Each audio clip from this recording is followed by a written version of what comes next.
शिंदेची शिवसेना ही महायुतीची दोनही पक्षातली मंडळी 114 या मॅजिक फिगर पर्यंत पोहोचलेली होती, पण आता बहुमताच्या आकड्यापासून ते थोडेसे खाली आलेत, 108 वरती ते आहेत. खरंय, 6-7 जागा त्यांना अजून त्यांना कमी पडतायत आणि तिकडे काँग्रेसचे मात्र आकडे वाढतायत. त्याच्यामुळे आता बघावं लागेल जर पूर्ण 227चा निकाल आल्यावर नेमकी काय आकडेवारी समोर येते. कारण मगाशी कम्फर्टेबल झोन मध्ये होती महायुती, पण आपण मगाशी बघितलेलं 114 प्लस होती. मात्र आताचा जो आकडा आहे तो 108 आणि 71 अशी स्थिती, आणि तिकडे काँग्रेसचे जर 22 ऍड केले तर आकडा जातो 93 वर. त्यात अन्य मित्र पक्ष देखील आहेत, 10 इतर आहेत. आपल्याला हा आकडा विसरून चालणार नाही. राष्ट्रवादीचे 2 आहेत, म्हणजे राष्ट्रवादीचे 2 इकडे ऍड केले तरी 4 ते 5 जागा महायुतीला कमी पडतात.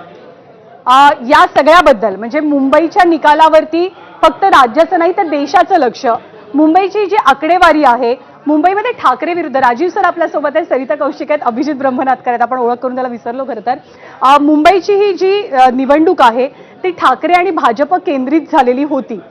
ठाकरेंच्या अस्तित्वावरती एक प्रश्नचिन्ह निवडणुकीच्या आधी सगळ्यांनीच उपस्थित केलं होतं, पण आत्ताचा 63चा ठाकरेंचा आकडा पाहता ठाकरे ब्रँड जिवंत आहे का? ठाकरेंचं अस्तित्व हे मुंबई महानगरपालिकेमध्ये टिकवून ठेवण्यात त्यांना यश मिळालंय का?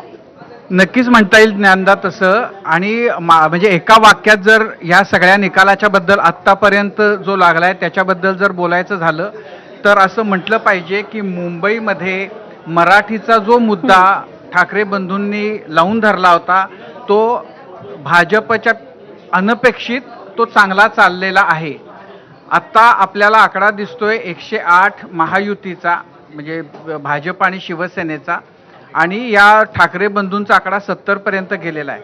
आता याच्यामध्ये भाजप हा 82चा जो आकडा आहे तो आणखीन आता थोडेच निकाल म्हणजे साधारण 14-15 निकाल हाती यायचे. पण आपण हे लक्षात घेतलं पाहिजे की भाजप गेल्या खेपेला 82 ठिकाणी विजयी झाली होती आणि मधल्या काळामध्ये जवळपास 12-14 जण नगरसेवक म्हणून निवडून आलेले भाजपकडे गेले होते. त्यामुळं तशा अर्थानं भाजपचा आकडा हा 94-95 पर्यंत होता. तर तो आकडा भाजपला या घडीला राखता आलेला नाही. भाजपचा महापौर होईल की नाही वगैरे, किंवा तो होईलच, पण याच्यामध्ये ही एक गोष्ट आहे की मराठीचा मुद्दा चालला. शिंदेंना 26च जागा आता दिसत आहेत. शिंदे जवळपास 90 जागा लढले होते. तर याच्यामध्ये एक गोष्ट अशी झाली की भाजपनं जर स्ट्राईक रेट बघितला तर भाजपचा स्ट्राईक रेट आणि शिंदेंचा स्ट्राईक रेट, शिंदेंनी 90 जागा घेऊन त्यांना विचार करावा लागेल की त्यांनी 90 जागा घेऊन चूक केली का. त्यांनी जर 20 जागा कमी घेतल्या असत्या आणि जर भाजपला दिल्या असत्या तर भाजपचा जो स्ट्राईक रेट आहे त्यामुळं त्यांना जी मॅजिक फिगर गाठायची आहे ती गाठणं जास्त सोपं झालं असतं. आत्ताच्या घडीला पूर्ण बहुमतापर्यंत युती पोचलेली नाही. अजूनही 14 जागा यायच्यात, त्याच्यातल्या निम्म्या जागा जरी त्यांनी जिंकल्या तरी ते बहुमता पार करू शकतात, महापौर त्यांचा बसवू शकतात.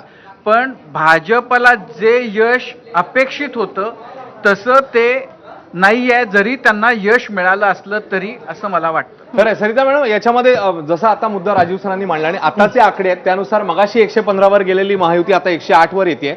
या उलट तिकडे काँग्रेसचे जर आकडे आपण बघितले, मगाशी कोणी काँग्रेसला पिक्चरमध्ये धरतच नव्हतं, पण आता काँग्रेस 22 एक सायझेबल फिगर आहे आताच्या घडीला, कारण अजून साधारण 10 ते 12 निकालांचंच चित्र बाकी आहे.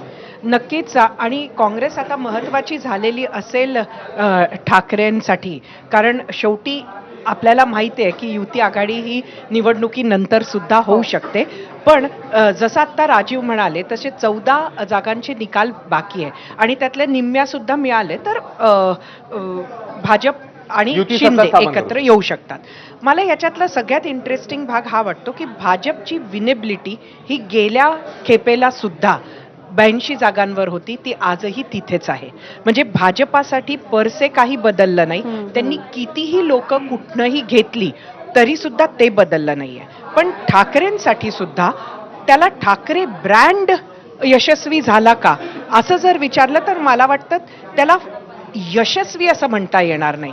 कारण एखाद्या गोष्टीला ब्रँड आपण तेव्हा म्हणतो जेव्हा तो काहीतरी स्वीप करून नेऊ शकतो, आणि ह्या दोघांनी अजून तरी निवडणूक स्वीप केली आहे असं म्हणता येणार नाही. पण सगळ्यात महत्त्वाचं उत्तर की सर्वसामान्य मुंबईकर त्याच्यासाठी शिवसेना कुठली, कोणाची याचं उत्तर मात्र आज नक्कीच मिळालेलं आहे. आणि सर्वसामान्य मुंबईकरासाठी ठाकरे म्हणजेच शिवसेना ही कळली आहे. त्यामुळे नेते शिंदेकडे जरी गेले असले तरी सर्वसामान्य जो कार्यकर्ता आहे, शिवसैनिक आहे, तो ठाकरेंकडे हे यातून दिसतंय.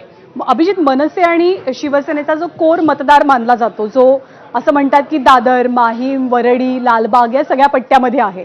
वरळी खूप महत्वाचं होतं कारण तो आदित्य ठाकरेंचा मतदारसंघ आहे. तिथून नगरसेवकांची मोठी संख्या आपल्याला ठाकरेंच्या शिवसेनेची पाहायला मिळते. शिवसेना भवन जिथे येतं ज्या प्रभागात, तिथून यशवंत किल्लेदार विजयी झालेले आहेत. म्हणजे ठाकरे ब्रँडचा तिथे विजय झालेला आहे. तर हा जो कोर मतदार आहे, हा कोर मतदार ठाकरेंच्या मागे सातत्यानं उभा राहिला, लोकसभेमध्येच पण विधानसभेमध्ये